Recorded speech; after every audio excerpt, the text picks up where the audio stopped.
Welcome back clean news. चलिए देखते हैं उत्तर प्रदेश की 25 फटाफट बड़ी खबरों को। इससे पहले आप यूपी के किस जिले से न्यूज को देख रहे हैं, हमें कमेंट बॉक्स में जरूर बताइए।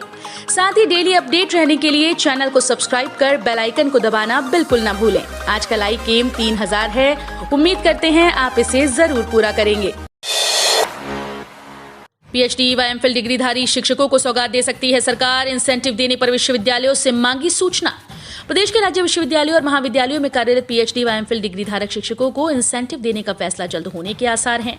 शासन इस पर आने वाले व्यय भार का आकलन करने में जुटा है। इस बारे में विश्वविद्यालयों से प्रस्ताव मांगा गया। शासन के उच्च शिक्षा विभाग के विशेष सचिव मनोज कुमार ने सभी राज्य विश्वविद्यालयों को कुलपतियों को इस संबंध में पत्र भेजा है। आज वाराणसी आ रहे हैं पीएम मोदी, करेंगे काशी विश्वनाथ धाम का लोकार्पण, जाने पूरा कार्यक्रम।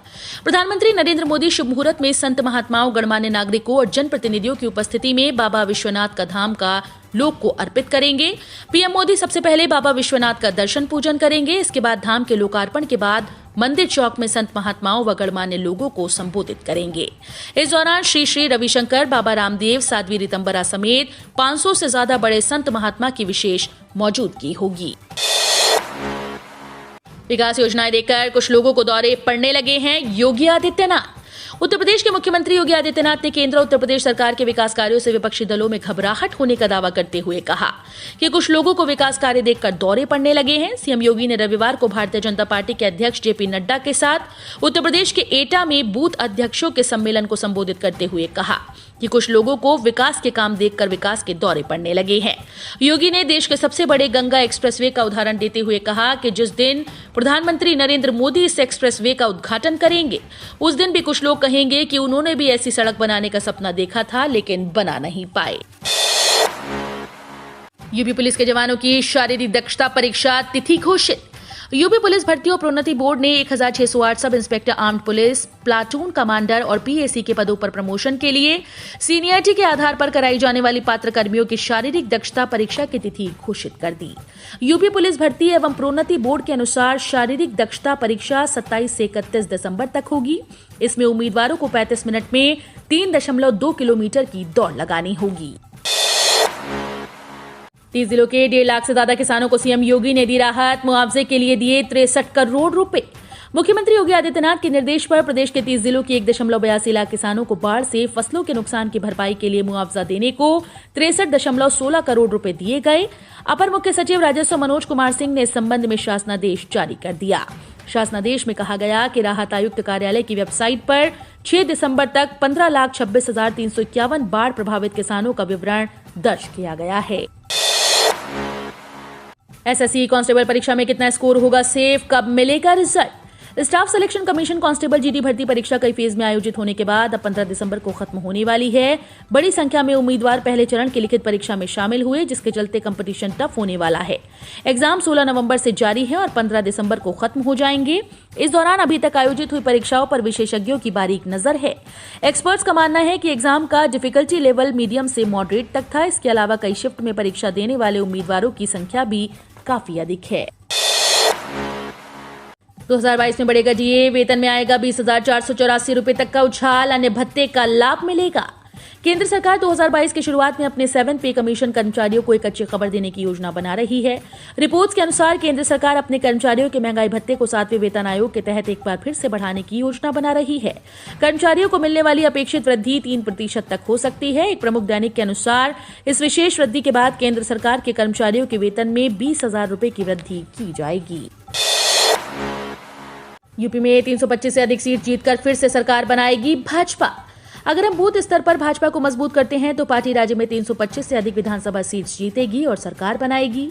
एटा में मेडिकल कॉलेज का उद्घाटन कुछ दिन पहले प्रधानमंत्री ने किया था। सीएम योगी एटा में आयोजित भाजपा बूथ अध्यक्षों को संबोधित कर रहे थे।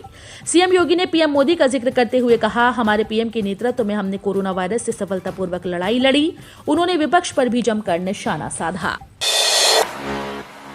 हर साल लगेगा किसानों का मेला, महापंचायत भी रहेगी जारी। आंदोलन खत्म होने पर बोले राकेश टिकैत ने उन्होंने कहा कि हर साल 10 दिन का किसान आंदोलन मेला आयोजित किया जाएगा। वहीं किसानों के मुद्दे पर बात करने के लिए समय समय पर महापंचायत भी होगी। टिकैत ने इस दौरान आंदोलन के दौरान सरकार पर दबाव बनाने के लिए मीडिया की भूमिका की भी तारीफ की। गौरतलब है कि आंदोलन के सफलतापूर्वक खत्म होने के बाद किसान दिल्ली बॉर्डर से अपने घर पहुंचने लगे हैं। बड़ी संख्या में किसान धरना स्थल को खाली कर चुके हैं।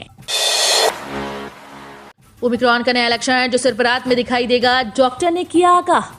कोरोना का नया ओमिक्रॉन वेरिएंट दुनिया के सामने एक नई मुसीबत बनकर खड़ा हो गया है। इसकी गंभीरता, ट्रांसमिशन रेट और लक्षणों को लेकर कई तरह के दावे किए जा रहे हैं। WHO का दावा है कि नया ओमिक्रॉन वेरिएंट पहले संक्रमित हो चुके लोगों को भी आसानी से अपनी चपेट में ले सकता है। इसके अलावा वैक्सीन के दोनों डोज ले चुके लोग भी ओमिक्रॉन के खिलाफ सुरक्षित नहीं हैं। बिजली विभाग के 1299 कर्मचारी भ्रष्टाचार के आरोपों से घिरे। बिजली महकमे में 1299 कर्मचारी भ्रष्टाचार और अन्य अनियमितताओं के आरोपों से घिरे पाए गए। सभी के खिलाफ लंबित विभागीय जांच को जल्द पूरा कर दोषियों के खिलाफ कार्रवाई करने के निर्देश प्रबंधन ने जारी कर दिए। भ्रष्टाचार के इन मामलों में बहुत बड़ी संख्या इंजीनियर्स और कैश से जुड़े कार्मिकों की बताई जा रही है। विभाग को भ्रष्टाचार मुक्त कर घाटे को कम करने के लिए पावर कॉर्पोरेशन द्वारा चलाए जा रहे ऑपरेशन क्लीन के तहत राज्य की 5 विद्युत वितरण कंपनी से अनुशासनात्मक कार्यवाही से संबंधित फाइल्स को खंगालने पर ये चौंकाने वाले आंकड़े सामने आए। महारानी लक्ष्मीबाई के किले के मैदान का नाम होगा जनरल बिपिन रावत ग्राउंड। नगर निगम में प्रस्ताव को मंजूरी। झांसी के ऐतिहासिक महारानी लक्ष्मीबाई के किले की तलहटी में स्थित मैदान का नाम अब जनरल बिपिन रावत ग्राउंड होगा। शनिवार को नगर निगम सदन की बैठक में इस प्रस्ताव को सर्वसम्मति से मंजूरी दी गई। नामकरण की प्रक्रिया जल्द पूरी कर ली जाएगी।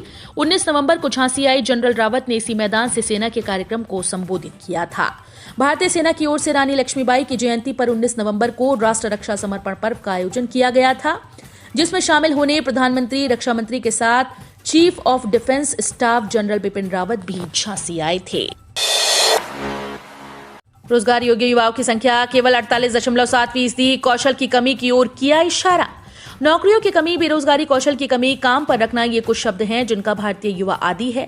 हमारे देश में बेरोजगारी कोई नई समस्या नहीं है। इंडिया स्किल्स रिपोर्ट 2022 के अनुसार भारत में कुल युवाओं का केवल 48.7% ही रोजगार योग्य है। इसका मतलब ये है कि 2 में से लगभग 1 भारतीय युवा रोजगार के योग्य नहीं है। वहीं बॉक्स द्वारा जारी इस अध्ययन में कहा गया कि सर्वेक्षण में शामिल सभी कंपनीज में से लगभग 75% ने उद्योग में कौशल की कमी की सूचना दी। पोस्ट ऑफिस में 12वीं पास वालों के लिए आई बम्पर भर्ती। भारतीय डाक विभाग के माध्यम से समय समय पर सर्कल के आधार पर अलग अलग राज्यों के लिए भर्ती से संबंधित नोटिफिकेशन जारी किए जाते हैं। यदि आप भी डाक विभाग में जारी की जाने वाली भर्ती हेतु आवेदन करना चाहते हैं तो apppost.in की आधिकारिक वेबसाइट में जारी किए गए नोटिफिकेशन के आधार पर आवेदन कर सकते हैं। पोस्ट ऑफिस जॉब के लिए विभिन्न पदों पर भर्ती की जाती है। पीएम आवास योजना में अब मिलेंगे अतिरिक्त 12,000। नियमों में हुआ बदलाव। प्रधानमंत्री आवास योजना में सरकार का लक्ष्य है कि ग्रामीण भारत में हर परिवार के पास एक पक्का घर हो, जिसमें बिजली और पानी जैसी बुनियादी सुविधाएं हों। सरकार की ओर से पीएम आवास योजना ग्रामीण भारत के जरूरतमंद परिवारों को शौचालय के लिए भी 12,000 रुपए दिए जा रहे हैं। ये मदद स्वच्छ भारत योजना के तहत दी जा रही है। केंद्रीय मंत्री अनुराग ठाकुर ने कहा कि सरकार ने प्रधानमंत्री आवास योजना ग्रामीण के तहत 2.95 करोड़ पक्के मकान उपलब्ध कराने का लक्ष्य रखा है। पीएम किसान स्कीम की 10वीं किस्त खाते में रकम आते ही इस तरह हो जाएगी किसानों को जानकारी। पीएम किसान योजना को लेकर कई मीडिया रिपोर्ट्स का दावा है कि किसानों के खाते में 15 दिसंबर को पैसा आएगा। 12 करोड़ से अधिक किसानों के खाते में पैसा ट्रांसफर किया जाएगा। हालांकि किसानों के खाते में पैसा भेजने के लिए कोई तारीख सरकार की ओर से नहीं बताई गई, लेकिन 10वीं किस्त को लेकर कयास लगाया जा रहा है कि 15 से 25 दिसंबर के बीच के खाते में पैसा आ जाएगा। वहीं अगर आप ये जानना चाहते हैं कि आपके खाते में कब पैसा आएगा तो आप अपने स्टेटस से जानकारी चेक कर सकते हैं। सपा का दावा, काशी विश्वनाथ कॉरिडोर को अखिलेश सरकार ने किया था पास। सोशल मीडिया पर होने लगे ट्रोल। प्रधानमंत्री नरेंद्र मोदी द्वारा उद्घाटन किए जाने से एक दिन पहले सपा अध्यक्ष अखिलेश यादव ने काशी विश्वनाथ कॉरिडोर की पारित कराने का श्रेय पूर्व की समाजवादी पार्टी सरकार को दिया। अखिलेश यादव ने कहा कि काशी विश्वनाथ कॉरिडोर को समाजवादी सरकार की कैबिनेट ने पास किया था। हम उसके डॉक्यूमेंट्स देकर अपनी बात से सिद्ध करेंगे। वहीं इस दावे के बाद सोशल मीडिया पर लोगों ने सपा और अखिलेश यादव को ट्रोल करना शुरू कर दिया। सभी सरकारों की असफलता के लिए बसपा को दोषी ठहराना ठीक नहीं। मायावती बोली, हमने किसानों का पूरा ध्यान रखा।